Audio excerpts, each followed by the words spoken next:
Good morning everyone. এই যে তোমাদের কাছে আরেকটা রেসিপি নিয়ে এসেছি, সেটা হলো আমলকির আচার। যেহেতু শীতকাল এখন, শীতকালে আমলকির আচার খেতে খুব ভালো লাগে। আর আমলকির অনেক গুণও আছে। সেটা হলো আমলকি হলো ইমিউনিটি পাওয়ার ক্ষমতাও বাড়ায়। তার সাথে সাথে চুল, হেলথ, স্কিনের জন্য ভালো। তারপরে চুলের জন্য খুব ভালো রেজাল্ট পাওয়া যায়। তার জন্য আমলকি খাওয়া শরীরের পক্ষেও খুব ভালো, তোমরা সবাই জানো। তাই আজকে আমি আমলকির রেসিপি নিয়ে এসেছি। আজকে আমলকি আচার বানাচ্ছি। দেখো, আমলকিটা তোমরা দেখতেই পেলে। আমলকিটা ভালো করে জল দিয়ে ধুয়ে নিলাম, তারপরে এই জলের মধ্যে সেদ্ধ করতে বসিয়ে দিলাম। দেখো, সেদ্ধ অলমোস্ট হয়ে গেছে।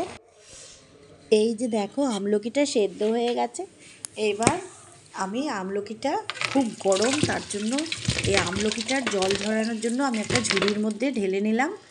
জলটা ভালো করে ঝরিয়ে নিয়ে এবার আমি আমলকিটা একটু জল দিয়ে ঠান্ডা করে নেব। আমলকিটা ঠান্ডা করে তারপর আমি, যাতে ধরতে সুবিধে হয়, কারণ হচ্ছে খুব গরম, হাত দেওয়া যাচ্ছে না, তাই জল দিয়ে আগে ঠান্ডা জল দিয়ে ঠান্ডা করে নিচ্ছি। দেখো, ঠান্ডা করার পর এবার আমি আমলকির ভেতরের যে দানাগুলো আছে, যেগুলো দানার বিচিগুলো আছে, ওইগুলোকে আমি আমলকির থেকে আলাদা করে নেব। আমলকির ভেতর থেকে সব বার করে নেব, তার জন্যই ঠান্ডা করে নিচ্ছি জল দিয়ে। ওটাকে বার করে তারপরে আমি আচারটা করব। তোমরা দেখো আমি কীভাবে আচারটা করছি। আমলকি খাওয়া খুবই উপকার, বিশেষ করে শীতকালে। শীতকালেই আমলকি দেখবে বাজারে বেশি দেখতে পাওয়া যায়, আর শীতকালেই আমলকির আচারটা বেশি খায় সবাই। আর 12 মাস খেলে তো খুবই উপকার। আমলকির অনেক উপকার আছে, সবাই জানো। এখন আচার একটা এমন জিনিস যে সবারই জিভে জল আসে, লোভ লাগে দেখলে। আচার সবাই খেতে ভালোবাসে। তো আচারটা, তাই আমি বলবো যে কেউ তো দেখো এমনি ডাইরেক্ট হয়তো সবসময় এমনি খেতে পারবে না, তাই আচারটা করে নিলে কী হবে, আচার বানানোর পর দেখবে ওই আচারের মতো করেই একটু খাওয়া হয়ে যাবে। দুপুরবেলা দেখবে অনেক সময় খেয়ে ওঠার পর একটু মনে হয় একটু আচার খাই, একটু আচার খেতে ইচ্ছে হয়। তখন ওই 1 চামচ আমলকির আচার প্রতিদিন যদি 1 চামচ খাওয়া যায়, তাহলে শরীরের পক্ষে, চুলের পক্ষে, স্কিনের পক্ষে অনেকেই ভালো। তাই তোমরা বাজার থেকে আচার কিনে আনো বা বাড়িতে করে খেলে তো আরও ভালো। তো দেখো আমি কিভাবে করছি, তোমরাও ঠিক সেইভাবে আচার করে কাচের কৌটোর মধ্যে আচারটা ভরে রেখে দেবে, কিন্তু প্লাস্টিকের নয়, ঠিক আছে? কাচের কৌটোর মধ্যে বা চীনামাটির কৌটোগুলো হয় না, ওর মধ্যে ঢেলে রেখে দেবে। তোমরা অনেক দিন রেখে রেখে খেতে পারবে। এই যে দেখো কি সুন্দর সব ভেতরের দানা বিচিগুলো ছাড়ানো হয়ে গেল। এবার আমি আচারটা করে নেব ফাইনালি।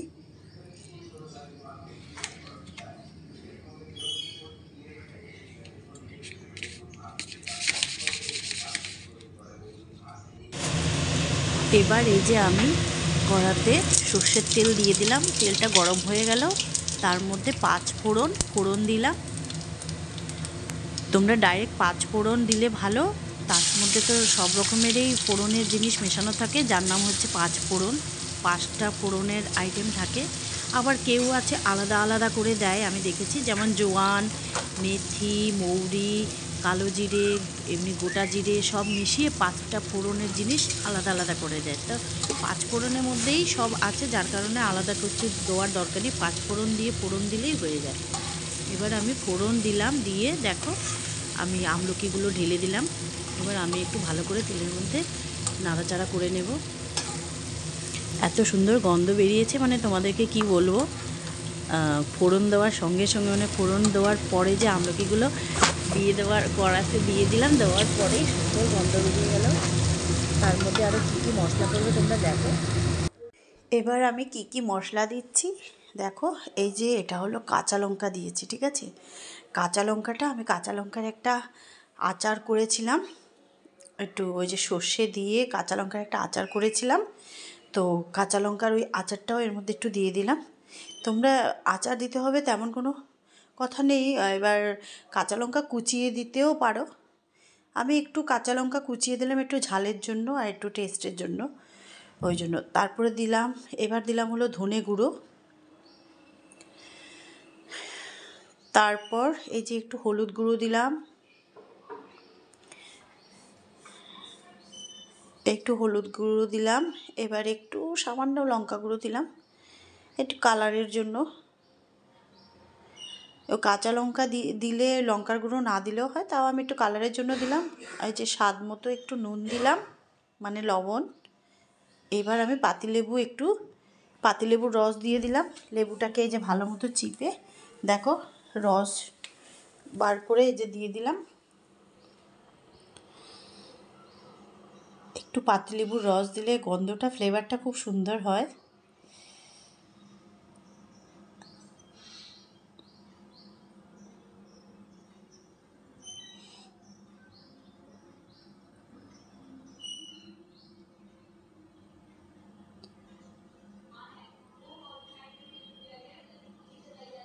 তারপরে আমি আর কি কি মশলা দেব সেটা তোমরা দেখতে থাকো।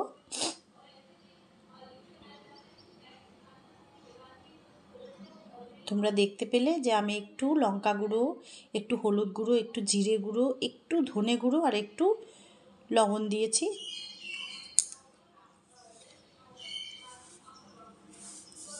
তারপর লেবুর রস দিয়েছি, পাতিলেবুর রস।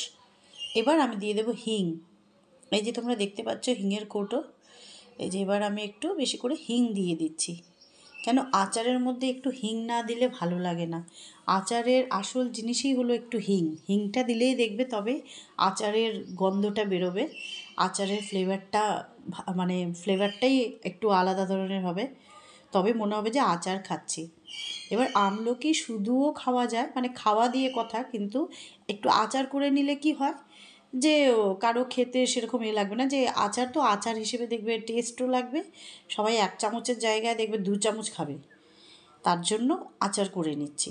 এবার আমি দিয়ে দিলাম গুড়। এই যে গুড় দিয়ে দিলাম, কিছু সামান্য অল্প গুড় ম্যাশ করে দিয়েছি, আর অল্প দুটো এমনি গুড়ের ডেলা রয়েছে ওটাও দিয়ে দিলাম। ওটার মধ্যে নাড়াচাড়া করতে করতেই গুড়টা গলে যাবে।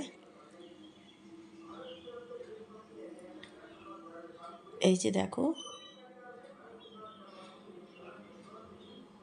এবার গুড়টা দিয়ে ভালো করে নাড়াচাড়া করতে থাকবো, তারপরে গুড়ের কালারটা আসবে। দেখো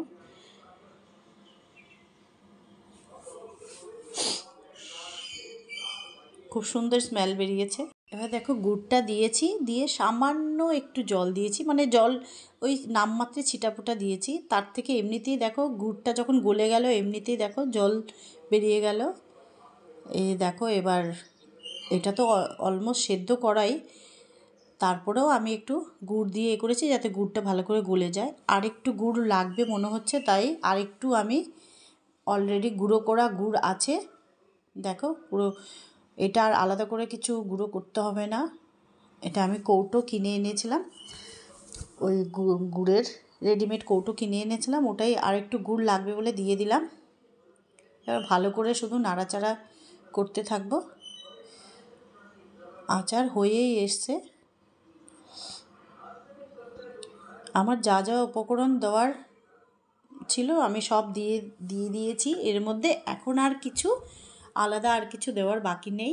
এবার শুধু এটাকে একটু ভালো করে নাড়িয়ে চাড়িয়ে একটু যখন শুকিয়ে যখন একটু আঠালো টাইপের হয়ে যাবে তখন ভাববে যে আচারটা হয়ে গেছে ফাইনালি। তারপর আমি এটা ঠান্ডা হওয়ার পর কৌটোতে ভরে নেব।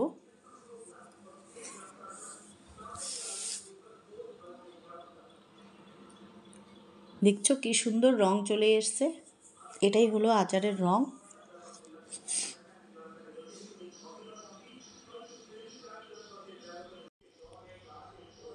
এবার আমি একটু আদা কুচিয়ে দেব, ঠিক আছে? এটা হয়তো আমি লাস্ট ভুলে গেছিলাম, যাই হোক, তো এটা আমার মাইন্ড থেকে বেরিয়ে গেছিলো যে আদাটা দিতে হবে। তো আমি তার জন্য কি করছি, আদা তোমরা ওরকমই দিলে ভালো, আদা বেটে দেওয়ার দরকার নেই। আমি একটু গ্রেটারে দেখো গ্রেট করে দিয়ে দিচ্ছি, আদাটা একটু ঘষে দিয়ে দিচ্ছি। এই যে আদাও কিন্তু শরীরের পক্ষে উপকার, তাই আচারের মধ্যে আদাও দেয় অনেকে, দেখবে সব আচারেই আদা একটু থাকে। তা আমি একটু আমলকির আচারের মধ্যে একটু আদা ঘষে দিয়ে দিলাম। এটার জাস্ট একটা মানে টেস্টটা বাড়ানোর জন্য সামান্য পরিমাণ আদা, খুব বেশি একটা দিতে হবে না, না দিলেও হবে, তো আমি একটু দিয়ে দিলাম।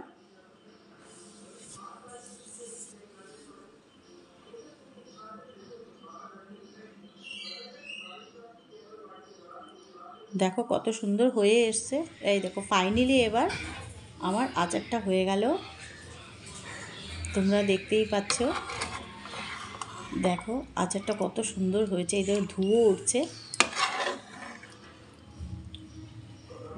কে কে খাবে চলে আসো, আমার তো দেখেই জিভে জল আসছে, মনে হচ্ছে এখনই আচার নিয়ে বসে পড়ি। তবে দুপুরে খাওয়া দাওয়ার পর সবাই 1 চামচ করে এই আচারটা খেতে পারো, দেখবে খুব ভালো লাগবে, মুখের টেস্টও বাড়াবে। আচারটা হয়ে গেছে, এবার আমি 4-5 ঘন্টা রেখে দিয়েছিলাম ঠান্ডা হওয়ার জন্য, এটা ঠান্ডা হয়ে গেছে। এখন আমি দেখো এই যে কাচের কৌটোর মধ্যে আচারগুলো সব ভরে নেব। এই দেখো,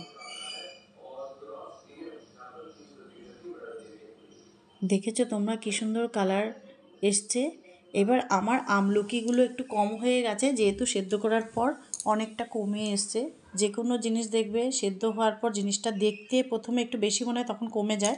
পরে আমলকি এনে আরও দিয়ে দেবো ওর মধ্যে, দিয়ে আচারের মধ্যে দিয়ে আবার ওই এটাকেও সেম প্রসেসে করে ঢেলে নেব। এই যে দেখো আমার হয়ে গেছে 1 কৌটো আচার, দেখতে পাচ্ছ তোমরা, দেখো কি সুন্দর লাগছে দেখতে আচার। তোমরাও ঠিক এইভাবে আমলকির আচার করে কৌটোর মধ্যে ভরে রেখে দিয়ে তোমরা অনেক দিন রেখে রেখে খেতে পারবে, নষ্ট হবে না। মাঝে মধ্যে একটু রোদে দিয়ে দেবে, ভালো থাকবে।